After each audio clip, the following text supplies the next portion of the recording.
for this webinar. So the webinar will focus on blockchain and circular economy. The webinar is organized by Tondo and Circularize.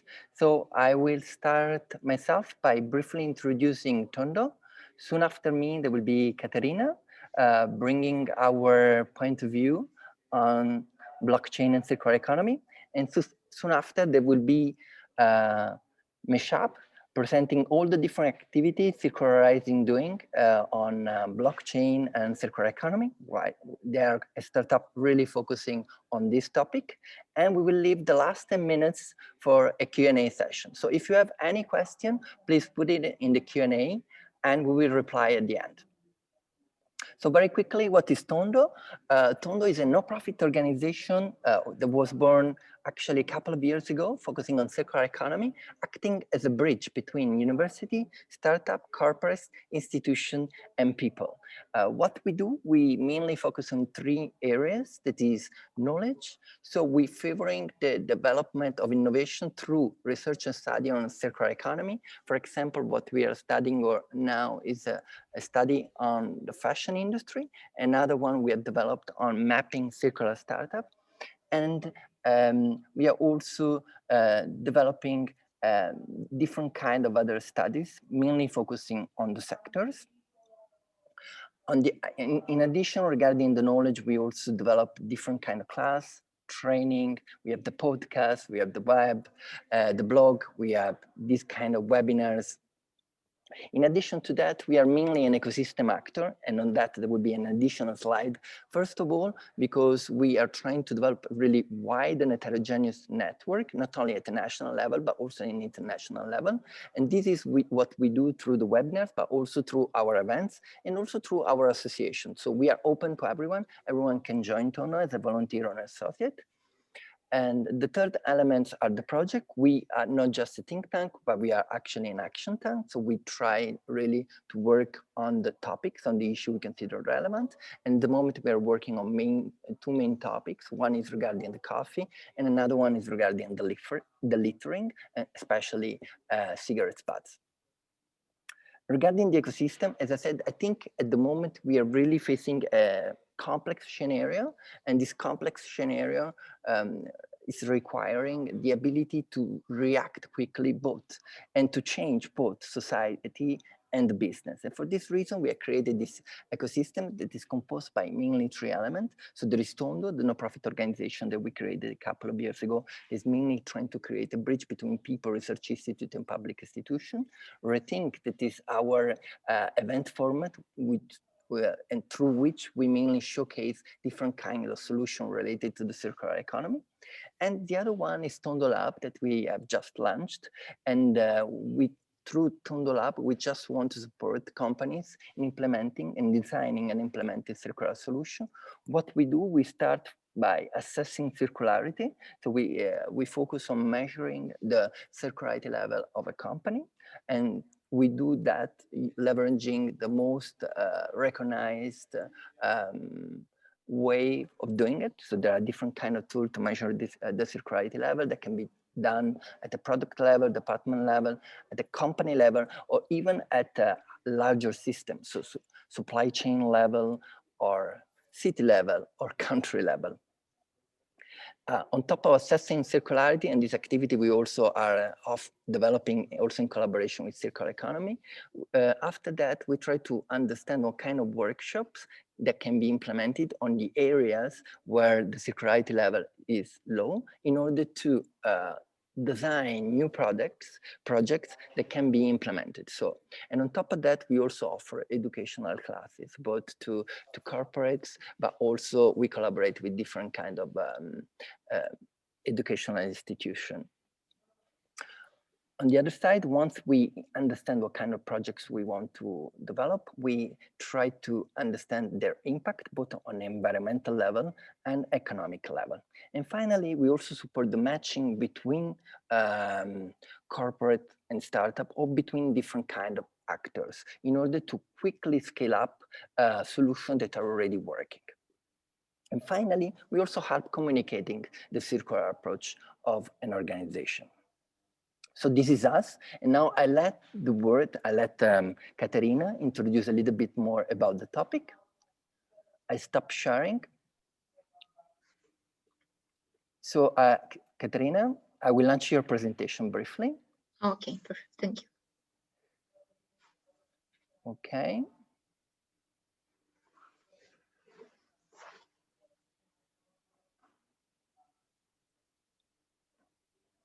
Okay, good. I see it here. Sure. Okay, do you see it? Perfect. Could you have the other version that you received from me like 15 minutes ago with the logo? No, I think we can go with this one, okay? Okay.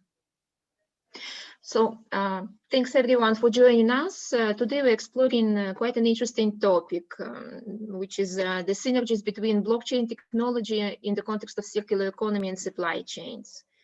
Blockchain has gained already the traction in many other industries, specifically in finance, but new generation of the blockchain developments basically allows us to scale up in different contexts. And I was curious myself how this would work in the context of the circular economy. So basically, my part of presentation is not about circular economy, is not about blockchain, but about the synergy between two of them, about the drivers which are bringing the topic forward. I will be focusing mainly on European model because I find it quite exemplary and interesting to demonstrate in order to explain why digital technologies and circular economy are gaining the traction and so much mutually supportive now and in the future. So basically, blockchain and circular economy, to our view at Tondo, can facilitate a wide economic, ecological, and social transformation and lead to the wider scale up of the transition to circular economy. Digital technologies, they promise to accelerate transition to circular economy on unprecedented scale. So what would be the promise of blockchain in this case? Next, please. Next. Let's go. Okay. Thank you. So, yeah, so basically, I would like to first dive into the drivers of scaling up circular economy in Europe. Last year, European Union has adopted a new economic strategy where circular economy has been placed centrally. So this strategy is called European Green Deal. It's aimed at building resource-efficient, clean, globally competitive, and circular European economy. As you may see in one sentence, you see many different drivers for building such economy, which is not limited only to environmental sustainability, but includes different pillars, which are very connected to the economic element of the model, basically growth, success, and competition. The strategy is not simply an objective. It has been backed up by more than 100 documents by now. Most prominent of them are new European Circular Economy Plan, which is shifting the focus from recycling to design. European Industrial Strategy, it's a new industrial strategy that is aiming to transform European industry and make it more competitive globally. Again, circular economy is a central part of this strategy. Then many developments have been brought to revise waste management legislation in Europe in order to provide better taxonomies of the waste and transform the concept of waste into the concept of resource, which is central for circular economy. And of course, farm to fork strategy, which has quite a prominent part to fight food waste. Strong link of industrial strategy with the circular economy is bringing important component of linking circular economy to manufacturing, to different kind of SMEs that could gain some kind of economic opportunity and to be involved in a new economic model, in serving a new economic model of circular economy. So basically, please next. I apologize that I have to go. We have some technical problems with you in my presentation from my computer. So in the European Union transition to circular economy is basically tasked with several important things. I have to overview them in order to explain you why blockchain technology can be deployed effectively to achieving these objectives and what kind of circular economy practices can be deployed. So basically, the idea of the circular economy as a core of the European economic growth model is to address the climate change challenges through tackling CO2 emissions linked to production of food and products, primarily in key product value chains, which cover electronics, ICT, textile, furniture, steel, cement, and chemicals, and food, of course, apart, and other to be defined based on the circularity potential and environmental impact. I have to bring your attention that these key areas also not strictly linked to the question of environmental sustainability, but they are also strategic sectors of the European economy and European exports. So then the next driver is support building a local resource base and the efficient markets of the secondary materials to decouple economic growth from material consumption.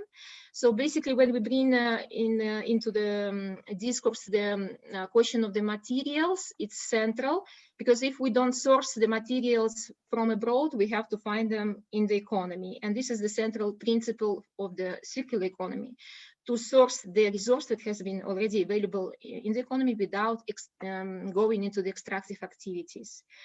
Then building more resilient economy to prepare for future external shocks such as pandemic and similar to them. I will be separately overviewing the effect which has been produced by the global health crisis on uptaking the circular economy practices and model. And then, of course, as I was already mentioned, enhance the global competitiveness of the European economy and align digitalization with the sustainability. This last point is crucial and important because the sustainability of the digital technologies and the digitalization in overall is gaining attention on a global level. Because digital technologies is just a tool, it's important how it was designed in order to produce a sustainable impact. Next, please.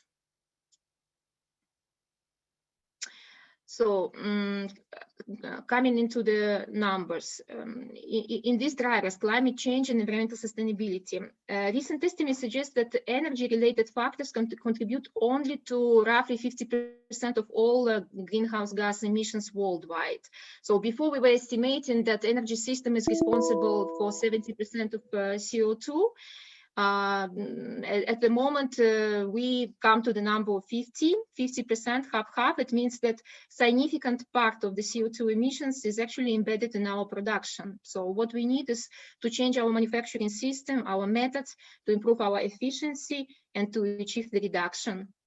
Second is global consumption of materials such as biomass, fuels, metals, minerals is expected to double by 2060, also due to digitalization, growth in smart appliances, to the connectivity. So basically, we don't have the resources to consume based on the pattern that we are following now in our linear economy. So the transition to circular economies has been already estimated, could reduce CO2 emissions from materials production in the European Union by 56% in case if we make this transition happen. Next, please. And competition concern. It has a particular relevance in the context of circular economy. Maybe you don't see it at the first sight, but actually transition to the circular economy in European Union is considered to be the way to wide technological gap between those countries which are basically competing with European Union now. It's mainly Asian center of manufacturing, China, and the United States. One of the most important indicators to evaluate the technological advancement of the economy is the complexity of the economic model and complexity of the goods. So basically, Europe wants to harness now on building more complicated economic model with more complicated materials but still these materials should be those materials which we could recycle in order to widen the gap, technological gap between European Union and mainly China. The very last important factor is decreasing actually the dependency on the scarce natural resources. It's also a matter of competition, because in Europe, the manufacturing and industry is actually spending 40% of production, the cost spending on the material. So basically decreasing the, and this rate is going to grow, because the price of the commodities and primary resources on the global markets will be increasing steadily starting from 2030. So basically now it's time to decouple growth from use of the primary resources through transition to the circular economy. Resilience is a very new factor for circular economy. It has not been included actually in this sense as we know now in European Green Deal or either European Industrial Strategy, because no one was expecting the event like this. So now the resilience actually of the economy and the supply chain became one of the central arguments. So the COVID crisis has demonstrated material risks embedded in the current arrangements of our global value chains and our productive networks, which has been based mainly on the cost efficiency and cost effectiveness motives to allocate to the production network. And now European Union and the United States also shifting to more localized production, especially for the strategic supply chains like medical supply chain.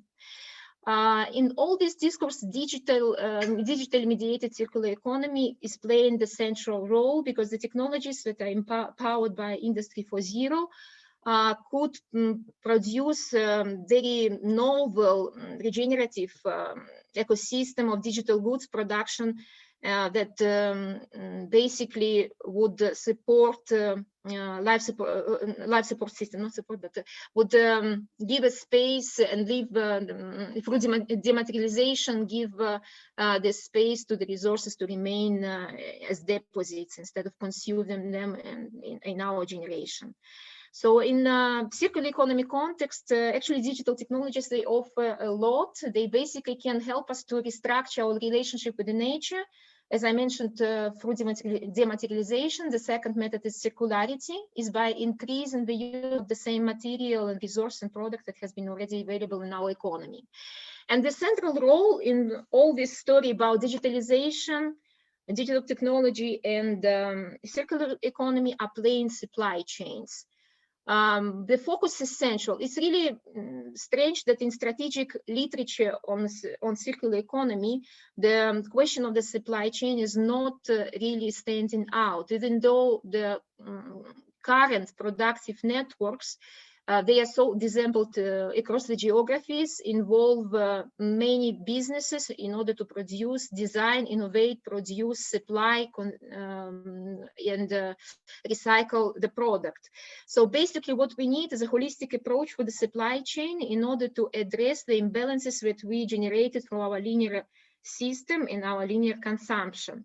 So supply value chains play a fundamental role in achieving success to transition to circular economy. And this is important to understand that it will be achieved at scale, because in this case, we cover the wide network of the businesses involved in production and ideation of the product. Supply chains reflect a complex web of the business relationship in the process of creating and delivering a value. At the moment, as I mentioned before, they led by cost optimization, but with the transition to the circular economy, we transit to rather from the cost, we shift from the cost to the delivering and maintaining the value in the economy. Built on the extractive logic of the linear economic growth, supply chains currently they generate unsupportable and unsustainable level of negative externalities and social costs. They significantly contribute to climate change, biodiversity loss, and the environmental degradation.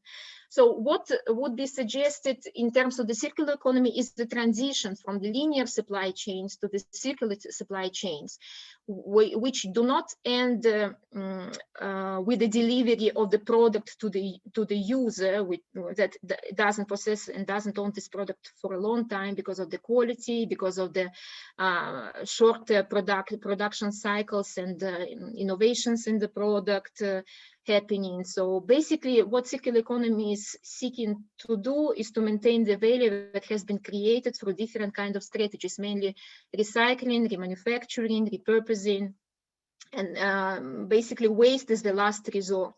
So that was an important step in the last edition, or the second edition of the Circular Economy, European Circular Economy Action Plan, to shift away and to make a shift from focusing on recycling or to design.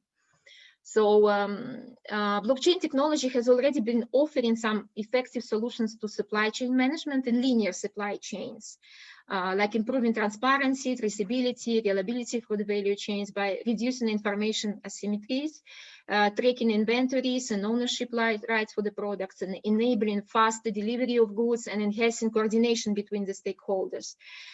These very important properties of the blockchain, they still valid in the context of the circular economy, but in a different way. What I have to admit, despite the fact that European Union has chosen circular economy as its economic model, in its recent developments about implications of the blockchain in the supply chain context and international trade, circular economy was not even mentioned. This is actually how to say, it's an omission from European institutions, and the more developments should come for sure. So from those cases that has been already been in place for linear supply chains with using blockchain technology is basically those features which are related to traceability and fair trade. There are some projects that I have been collecting from through searching through Google, from European institutions. For example, public-private partnerships by one of the UK social enterprises, which called Project Provenance. It has been developed, it has developed the proof points to allow businesses to prove their social impact across supply chains behind their business and products. Walmart has teamed up with IBM before in tackling food safety in supply chain. Using IBM block-based Hyperledger Fabric, Walmart has successfully completed actually 2 projects. I mentioned one, but there was another one as well that was implemented in China. This one was related to piloting the project in mango supply chain to track the origin. And actually the tracking time was reduced from 7 days to 2.5 seconds. Then the other project is Bext 360, using blockchain technology to monitor sustainability of supply chain, like timber, minerals, cotton. In sustainability, blockchain has found quite some success stories also through tracking, implementing labor rights, labor standards. In circular economy, we still are on a piloting stage. Next, please. So, as I mentioned, what is important to do is to shift from the linear to circular supply chains, and this transition has a direct implication for the quality and for the structure of the supply chain. They must undergo major shift and to stop reproducing the linear logic of the material consumption, and to be enhanced so material consumption to circular consumption of the material, which is seeking to retain the value longest possible. So when we are coming to the blockchain and the circular economy realm, to my view, this is a very promising tandem. At the same time, for today, we have only intuitive understanding of the potential and the policy-making community backed by very little research available. in the strategic literature even.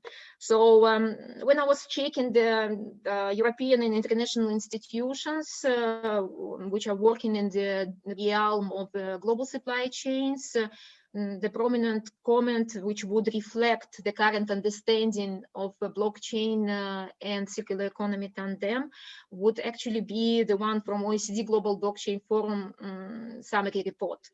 According to this report, in light of the climate crisis, we should actually change our focus from we should give a more focus to due diligence and to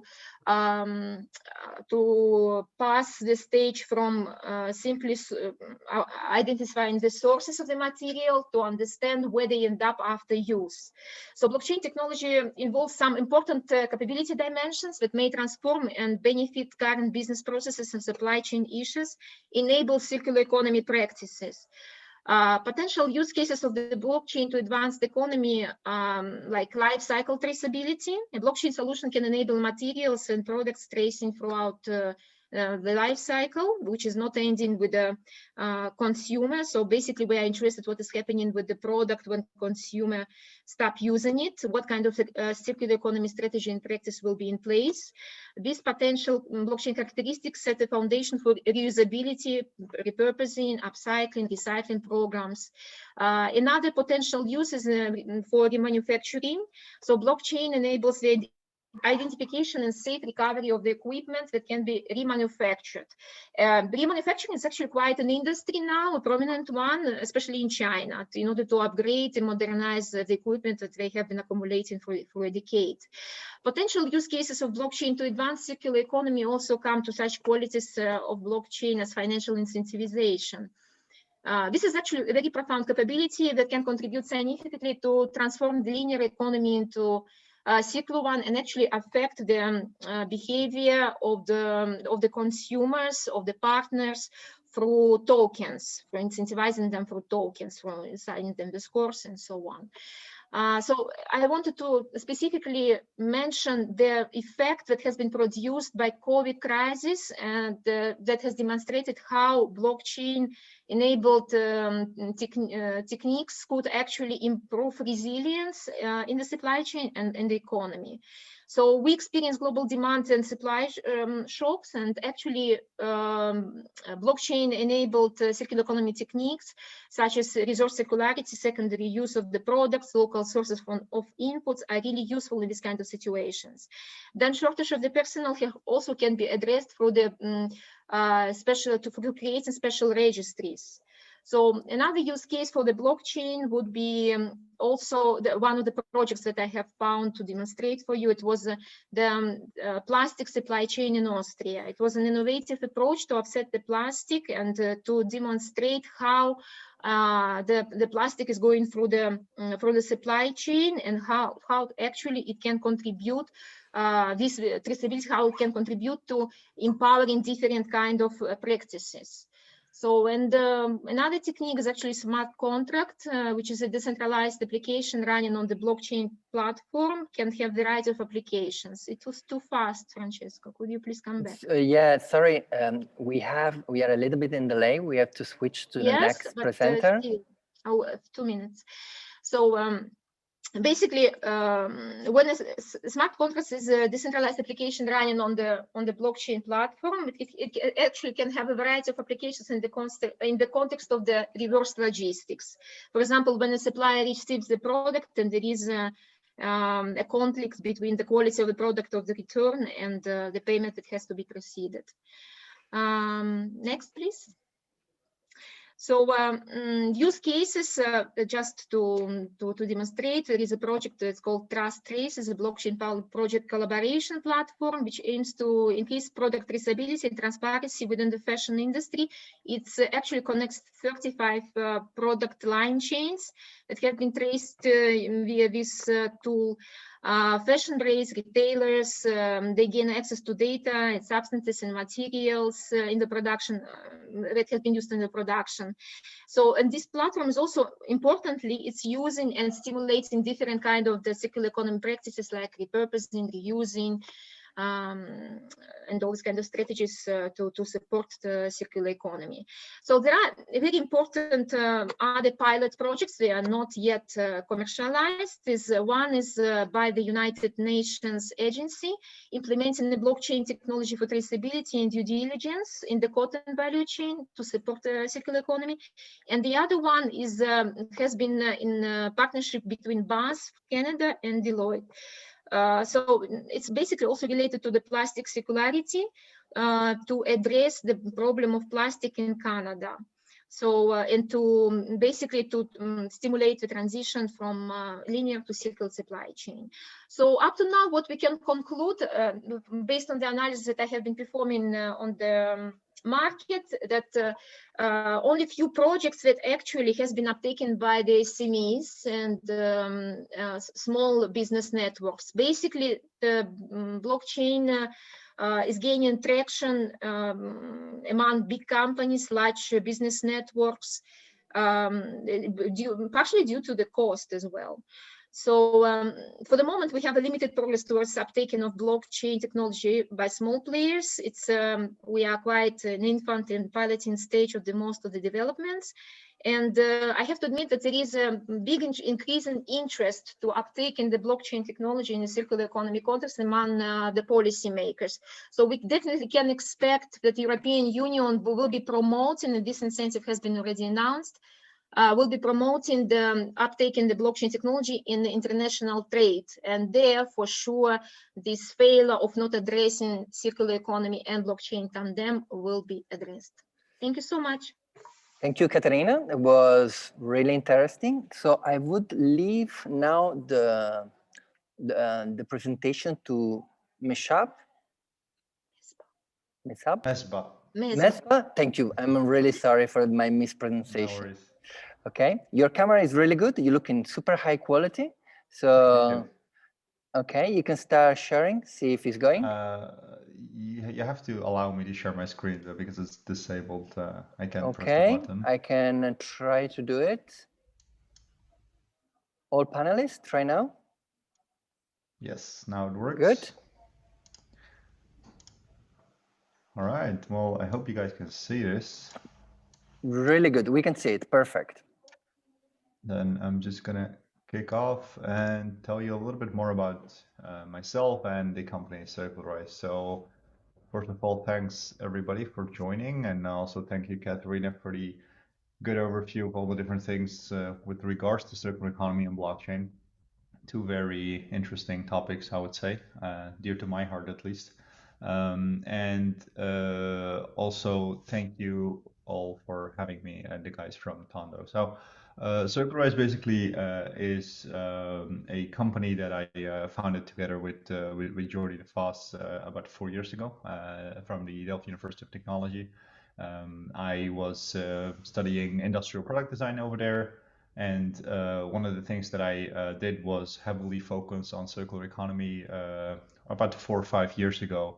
One of the things that we figured out during my master's thesis was that due to a lack of information, essentially, there is a lot of inefficiencies happening when it comes to specifically recycling. So if you would throw away your laptop today, and that laptop ends up at a recycling facility, they need to understand in terms of the material composition and the different parts of that material that you have thrown away in order to make an informed decision. So you're talking about chemical composition, additives, and other things that might be available, that information might be available somewhere in the supply chain, but it's very, very hard to communicate that throughout the supply chain. I think that's the essence of what we do, is create a highway to communicate information from one party to another in a supply chain in a very high trustworthy environment, right? That's the other big problem, is that if you want to really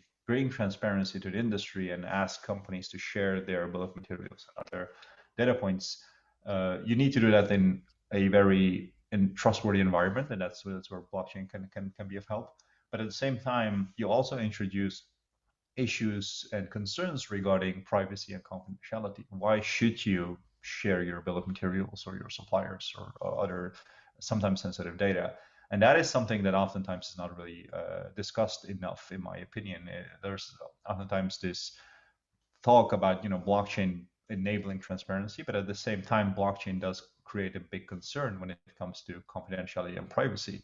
Are we going to opt for transparency, or are we going to opt for privacy, or is that something we can solve both at the same time?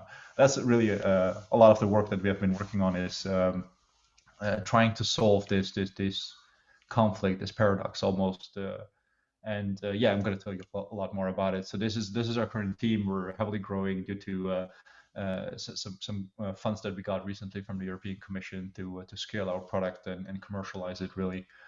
And today, obviously, the technology that we're building is quite agnostic. We can build it on any blockchain. We've chosen to do it on the public Ethereum blockchain today, as well as it can be applied into any kind of industry. But today we're heavily focusing on the plastics industry and the chemicals industry, where we connect suppliers like upstream manufacturers all the way to the different tiers, to several brands that are using our product to really gather insights into our production and all of the different tiers of suppliers, not only to understand how that is made, but also to be sure to have the proof that that material is indeed recycled, or is indeed sustainable or renewable, or whatever kind of sustainability claim there might be in. So the essence of what we bring today, and I saw there was a question about the value that we bring. I think the biggest short-term value that we bring is we can enable sustainable materials. We can make sure that a sustainable material can be proven in the market.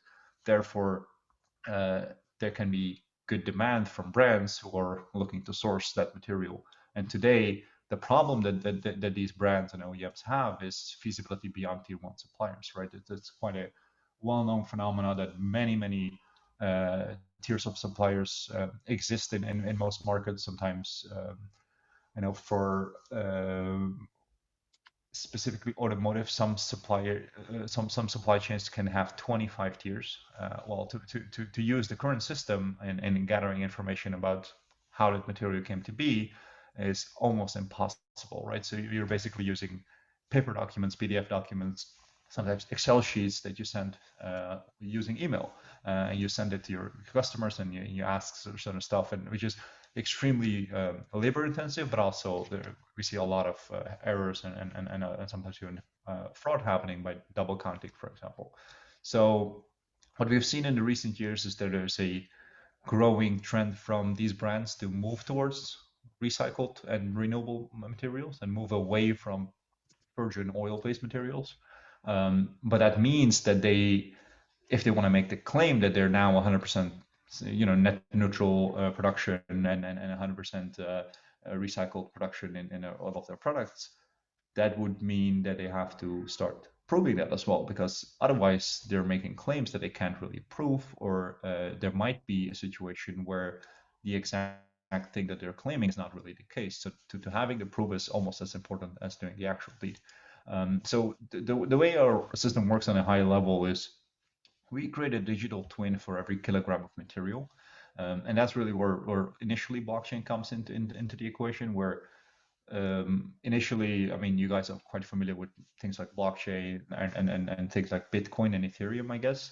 But if you would look at our case, a token does not represent some sort of a monetary value in the case of Bitcoin. You can't really exchange our token and get money for it, right? What one token in our system represents is 1 kilogram of material. And instead of having one token or like one cryptocurrency similar to like Bitcoin, what we have is a cryptocurrency, a unique cryptocurrency for every unique batch of material, for every stock keeping unit. So for every batch that is manufactured, we create a unique cryptocurrency, and the balance of that batch is equal to the total mass in kilograms of that batch. And once you register that on a public permissionless Ethereum blockchain, that means that the ownership and the data that you attach to that, so we can attach like certificates and audit reports and all kinds of other proof points to make sure that we can prove that that batch was manufactured in a sustainable fashion, are all now in a decentralized environment, and there is no central authority, no administration, nobody who can cheat with that afterwards. And then, I mean, Katsiaryna mentioned smart contracts. You could do all kinds of cool things where you can build in mass balancing, right? So one thing that we can do is say, okay, if you create that digital twin of the resin in this case, and it goes to a converter who is injection molding that into a part, you can on our system define input, define manufacturing process and output, and you can on the smart contract know that if you have 250 kilograms coming in, you cannot have more than 248.2 kilograms going out, for example, because the efficiency of a certain process can be capped with certain scrap rates and efficiency rates, basically. So that means that there is no double counting, and there's even a mass balancing built in, depending on the manufacturing process that you're working on. And you can do this very general, like have a manufacturer cap on a region or on global level, and use the state-of-the-art apps, or you can go really granular and define it per facility based on audit reports, for example. So eventually, what we do is we create this digital platform for companies to directly make these digital assets, connect them to their send them to the suppliers, just as they manufacture physical goods, and send them to their customers. And eventually, if that material data is all connected and tracked from the manufacturing all the way to the brands, we can also show that to consumers. In certain cases, we built recently an app with Porsche where you can see that certain parts of that car are made from certain polymers that are made from recycled materials or renewable materials, and that have a LCA data attached to it that prove that that material is saving, let's say, carbon emissions, or it's saving on energy usage compared to virgin counterparts.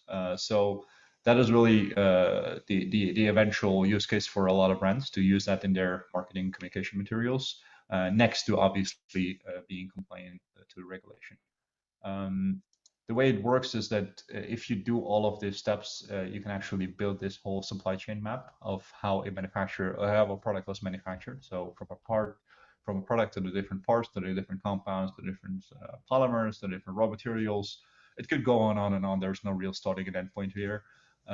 We could go to collected waste and even do it for several life cycles as well, and build up all that data in a very decentralized, immutable way.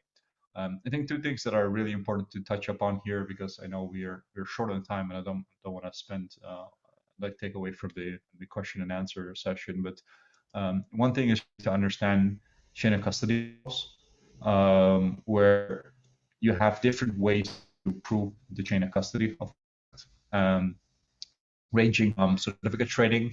This is basically shown on the horizontal axis here, where certificate trading is basically what we use in energy, right? So somebody is wind power, and that can result in a certificate that can be shown or proven in a complete way in a different area of the world, and there is no connection between the actual process and where it's being claimed. The next would be mass balancing, which is what we do out of the box, where and I'm going to zoom in a little bit on the chart here. It's actually from the Ellen MacArthur Foundation. And it's quite interesting if you're interested in these things, where you can see that in a mass balance environment, input and you can cap output, and this can be happening on a facility level. So that if facility bought at least XYZ, and that therefore their output can only have XYZ, but you don't know what actually happened in that facility, because for all they could buy two sustainable material bills and then mix them all together, and you wouldn't know where the sustainable bills went into, right? So on a mass balance level, that they couldn't cheat with the quantities, but they could mix them up, and you would never be able to tell, because oftentimes there is no spec difference between like a recycled material and a non-recycled material, or at least it's really hard to figure that out, especially in chemical recycling, for example. So the best way to do this would be identity preservation, where exactly for each bill that it has an identity, and you can track that over time. But the issue with that is that a digital solution only would not really be able to solve that. You need to have some sort of a hardware, whether that's an identifier, and oftentimes we see things like chemical tracers or artificial DNA being injected into the material that you can have a very unique DNA pattern, and that connect that to the blockchain, to the digital identity. So this is a really important thing to understand. You will not be able to say with blockchain only get to this identity preservation system of tracking. And then the other one would be what I touched upon as well is having a spectrum of all kinds of different blockchains. So you can start with a central blockchain, central database, and all the way to public permission blockchains, where we see a lot of competition right now using private permission blockchains, like in the consortium environments, where you still need to trust that in consortium that the data is still the same, that the data is valid, that you have to like get accepted by that company or consortium to join. And we think transparency and especially circular economy should not be something that is governed by an elite group of companies, but it should be an open standard for everybody. And in order to do that, you really need to go to a public permissionless system where everybody can participate. You don't need to have to trust a certain consortium that they're doing the right thing, or that you need to ask them for permission to join the system. But the problem with a public system like this is privacy, and that's what we have really been solving with our patent pending technology that allows you to make statements on a public blockchain without ever risking any confidential data. And the traditional methods of standard encryption do not really work here. Might be a little bit of a complicated slide here, but basically what we enable is to work on a public system but never share or risk any sensitive data. And the way that works is instead of sharing the data on a system, we share statements. So we share a statement that this material does not contain a halogenated flame retardant, but we will never show the bill of materials. In fact, we will never ask for the bill of materials from the original brand owner or the original OEM. They have to make an internal calculation that proves that their material does not contain this, and we can audit that, and they can make that statement, but nobody will ever have to see that initial underlying data. And this really prevents that data from ever being risked on any location. And you can really bring this also to the next level, where you can make statements on ranges. Let's say this material contains bromide between X and X value, and change that statement over time without having to like redo the calculation. So it's a really a novel technology that we've patented a few years ago that allows you to, or at least it's still patent pending, to allow you to make these statements without ever risking the underlying data. So that's a little bit on that. One thing that we enable with this, by going to this public system, is to have an open protocol approach where everybody can use the system as long as it's building on the open protocol infrastructure, and there can be different commercial implementations, right? So very similar to like email.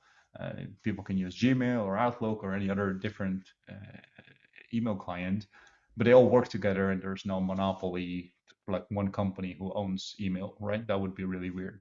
So why should one company own supply chain transparency? We envision a system where we have our commercial implementation, but if you're not happy with that, or it's not really your cup of tea, you can just build your own, or there can be different competitors all building towards the same open infrastructure. Especially important in the case of a circular economy, where cross-industry collaboration is extremely important. So this is also what we're building together with the consortium that we have next to the commercial product that we have. So with that, I'm going to leave it and hopefully discuss a little bit more with you guys in the question session. Perfect. I think was super interesting, and thank you again for the presentation. We had a lot of questions, actually. I don't know where to start. You can see them in the Q&A. Probably both you and Katsiaryna can pick up a few that you may be so regard. So There is one question probably I can try to suggest. They ask, is there already an open source standard regarding blockchain? I'm not sure what you mean with open source standards Yeah. regarding blockchain. It's a little bit of an Broad open question, but yeah. like what we're developing is a protocol that allows you to bring transparency specifically for like sustainability and this context that we're talking about, initially for plastics, but eventually for all industries. But that standard does not exist. You know, to give you an idea, to bring a standard like that to the market, document that, bring it out there, and eventually go towards an ISO norm, it's going to take at least 5 years. So it's a promise, and it's a work in progress, and we invite everybody to collaborate with us and start working on this. But it's not something that's gonna be there anytime, like in the coming months or in the coming year, let's say. It's gonna take a while, but it's important to work towards this open standard and have that in mind, instead of working in closed silos. Okay, there is another question that is probably coming many times, and how do you cope with products which are combined out more than a material? And is quite a common question in circular economy, but I'll let you answer. Yeah, I mean, I'm not sure if you saw it in my slides, but you can easily combine materials. I'm not sure if that's the question. Like, if you have like 3 different materials that injection mold into one material, is that like the question? Yeah. Yeah. I mean, that's extremely easy. I'm not sure if I easily showed that. Maybe I can zoom in on that. So basically, this is an example of how that would look like, right? So you have 2 raw materials that are combined into one polymer. This polymer combines into 2 different polymers that go into this compound. So it's I would say that's like the basics of being able to actually track materials, to be able to also track different material streams that go into each other, form a product, and then maybe a part of that compound is used in one product, but the part is also used in something else. So yeah, I mean, basically any operation that you can do in a real world with real assets and real materials, you could do in our system. It's not that there is any limitations that you can't do here, that you could do in real manufacturing or real product creation. Okay, there are really many questions. There are keep on coming, and this is good because I mean that the topic is really interesting. There is. Can you comment on what you think is needed to make plastic circular in the European Union?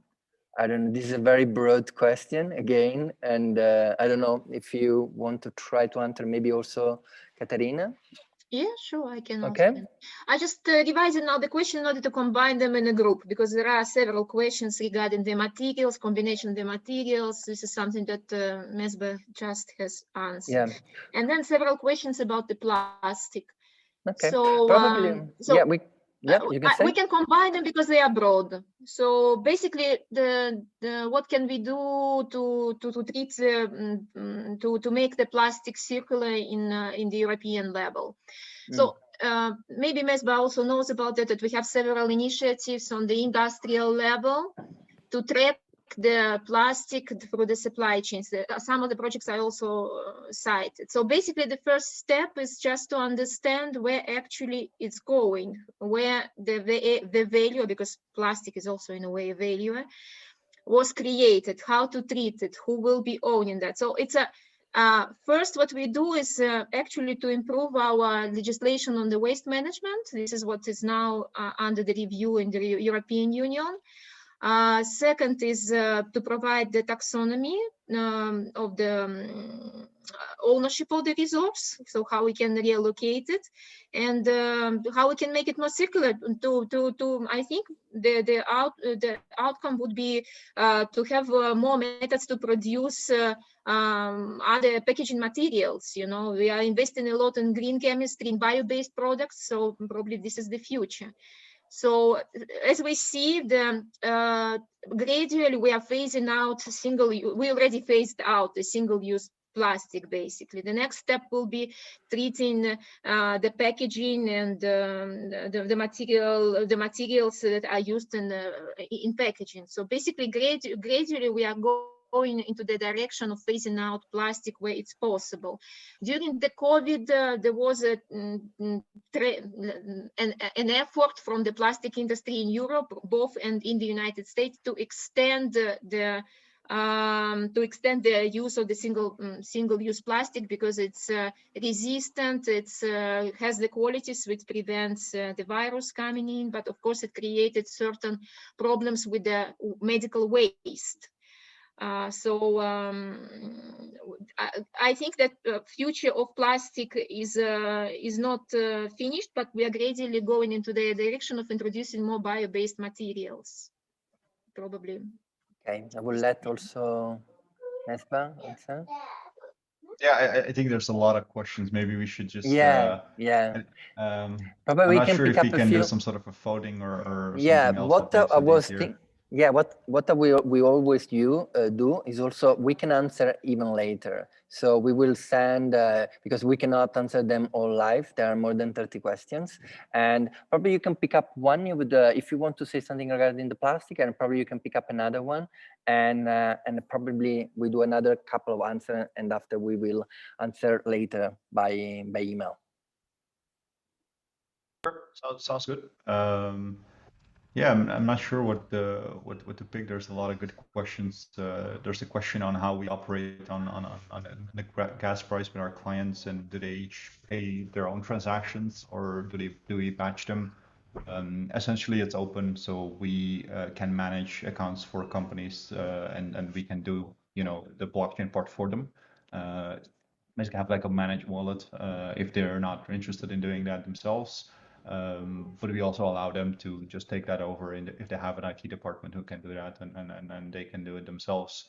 Right now we can batch them as well, so it might be good to like push them on a moment in the week where because I mean with our transactions that we do, there is not a lot of time pressure, which is good because we don't need to like create the tokens now and then send them immediately within 5 seconds. Because manufacturing can take weeks, so we can just take our time to create those digital assets and send them. So being able to batch them and process them on the blockchain at the right time of the day basically is an important thing. So yeah, those are good questions that we're also like working on every day. Let me see. There's a question on food tracing. We're not doing food tracing. Okay. We heavily focus on plastics and chemicals. Obviously, plastics are used in food packaging, but we're not tracing the actual food themselves. Has nothing to do with the technology. I mean, tech-wise, we could easily trace food just as well as we can trace something else, but it has really a lot to do with understanding the intricacies of the actual industry. So it's one thing to talk with a BASF or a Covestro who is doing billions of revenue, and there's like thousands of people working there and super well structured working manners. And then it's a completely different thing to like work with farmers in Africa who are farming something like it's a different world. So it has all to do with really the practicalities and on understanding the use case. So we might do that at some point if we have enough resources, but for now we're a small team. So. Okay, yeah, but I see you're growing quite quickly, and you also just won an award, right? Yeah, so we are growing quickly. As I said, due to this European grant that we recently got, is the ESC Accelerator, which allows us to really accelerate and push the product from this pilot phase. And that's right, Katsiaryna. A lot of these initiatives are in pilot environments, and I think 2021 is going to be the year where we going to push stuff to commercial systems and do it at scale.